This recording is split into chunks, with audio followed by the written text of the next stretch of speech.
তোমার যুদ্ধ করো এসো শোনো সাধু মন্ডল যদি ভালো করো তাহলে তুমি এবার যুদ্ধ করো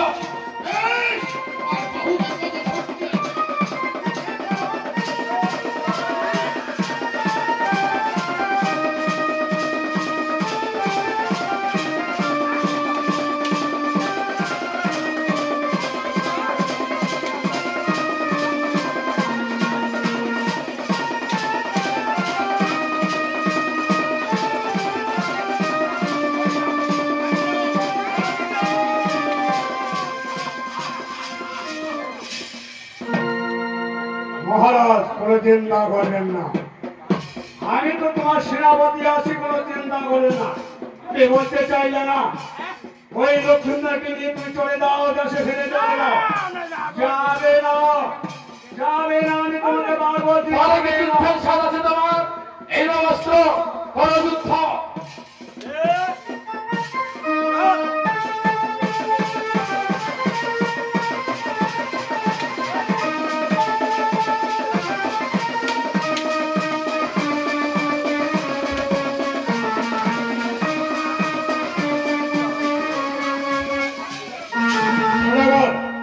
আমি তোকে বারবার বলছি তোর পুত্রকে নিয়ে তুই দেশে ধরে দাও আর শতমানের সঙ্গে বিবাদ করো না আর শতমানের সঙ্গে বিবাদ করো তোর মাতাটাকে পুত্র লইয়া আসিয়াছে যখন যেমন যেমনই করে আর পুত্র দিয়া আমি সুযোগ্য পুত্রকে নিয়ে ফিরিব এই চম্পকতা করে বাধা যদি তুমি ধরে দাঁড়াও তাহলে আজ আমি তোমার গরিবে শিরচ্ছে এসো এসো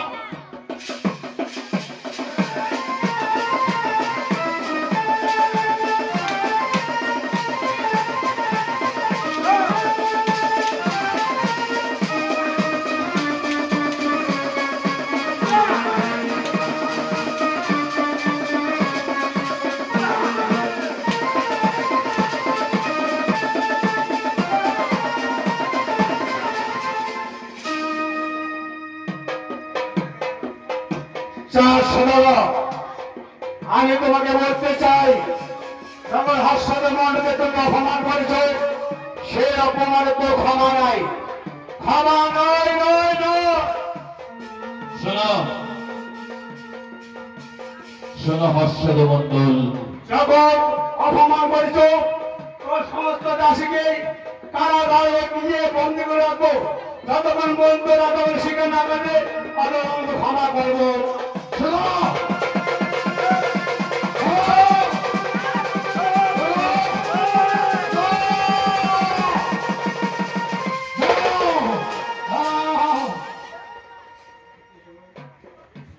ওরে পুত্র লক্ষ্মীন্দর বিবাহ কার্য আমাদের সময় মতো না হলে লগ্ন ভ্রষ্ট হবে তোমরা দুজন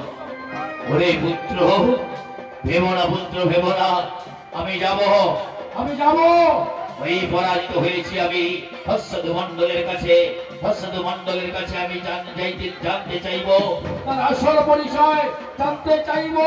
কেন আমার এই করিল অপমান সদাগর মহাশয় ও সদাগর মহাশয় কে আমাকে চিনতে পারোনি আমি এক বিধবা ব্রাহ্মণী সদাগর মহাশয় তোমার পুত্রকে বিবাহ না দিয়ে তোমার নিজের দেশে ফিরে চলেছ তা কখনো হয় না সদাগর মহাশয় ঠিকই বলেছেন আপনি কে শুভ কাজে বাধা বিঘ্ন অনেক হয় তাই তো বলছি সদাগর মহাশয় বিবাদী দ্বন্দ্ব অনেকেরই হয় আর এর জন্য কেন তুমি চিন্তিত মহাশয় মানসানো মান্ডল তোমার ঘরের নাপড় দাও গো পানসি ফিরিয়া যাও ঘর হয় তুমি মন্ডলকে একদিনে গুয়াপান দান করো তবে সে সন্তুষ্টে ঘরে ফিরবি তোমার পুত্রের বিবাহ সম্পূর্ণ হয়ে যাবে বেশ অলক্ষে তুমি কে দিলে বলো তো আমি তোমার কথাই আজ হাস্যদ মণ্ডলকে দেব এক আদি গুয়াপান তবে আমি যাবো হাস্যদ মণ্ডলের কাছে বলে বলে লক্ষ্মীন্দর চলো এই হাস্যদ মণ্ডলের কাছে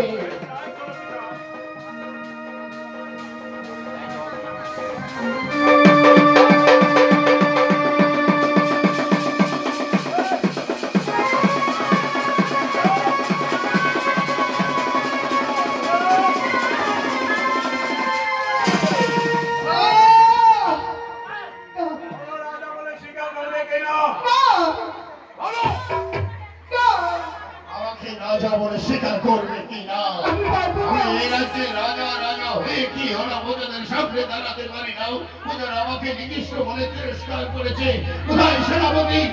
আমি যেদিকে